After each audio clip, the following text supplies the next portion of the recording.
Hi అండి. ఇవాళ నేను రైస్‌లోకి లంచ్‌కి కంది పచ్చడి చేస్తున్నాను. నేను ఎలా చేస్తానో చూపిస్తున్నాను.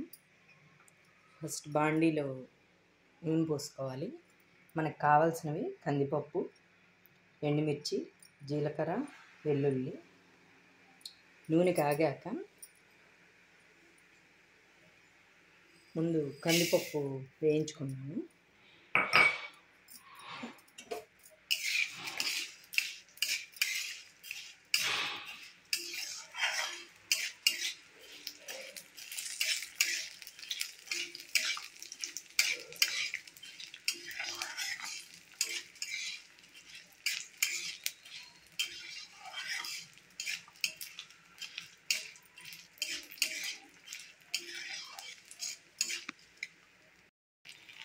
మాడకుండా చూసుకోవాలి. కందిపప్పు బాగా గోల్డెన్ కలర్లో వచ్చేదాకా వేయించుకోవాలి. నేనైతే ఇది అమ్మ దగ్గర నేర్చుకున్నదేనండి. నేను చింతపండు కూడా వేయను. కొంతమంది చింతపండు వేస్తారు. చాలామంది దగ్గర చూశాను నేను. చింతపండు వేస్తారు, అమ్మ వేయదు. అందుకని నేను కూడా వేయను. మాకు ఇలాగే నచ్చుతుంది.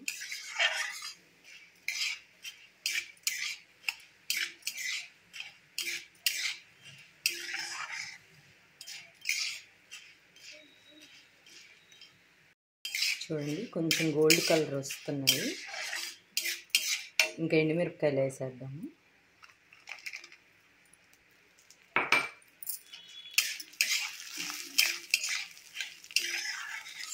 ఎండుమిరపకాయలు కూడా కొంచెం వేగాక ఇంకా ఆపేద్దాము.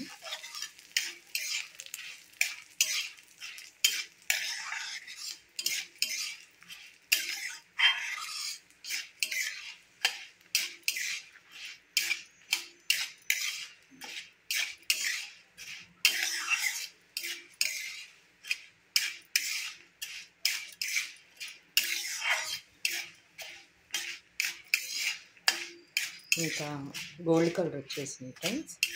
ఇంకా ఎండుమిరపకాయలు కూడా వేగినాయి కదా, ఇంకా ఆపేద్దాము. ఇంక ఇవి చల్లారాక మిగతా ప్రాసెస్ చేద్దాము. ఇవి కొంచెం సేపు పక్కన పెడితే చల్లారుతాయి.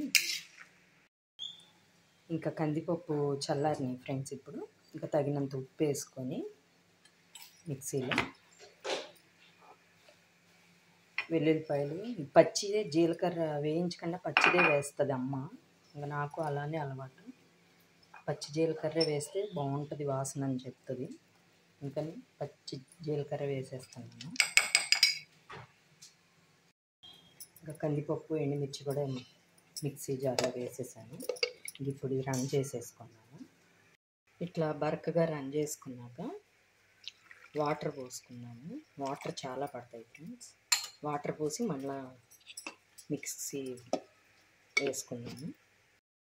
ఇలా మెత్తగా పేస్ట్ అయ్యేదాకా రన్ చేసుకోండి. ఇంక ఇది బౌల్లోకి తీసేస్తున్నాను ఫ్రెండ్స్.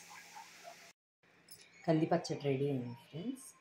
మీకు కనుక ఈ వీడియో నచ్చితే లైక్ చేయండి, షేర్ చేయండి, కామెంట్ చేయండి, సబ్స్క్రైబ్ చేసుకోండి. బాయ్.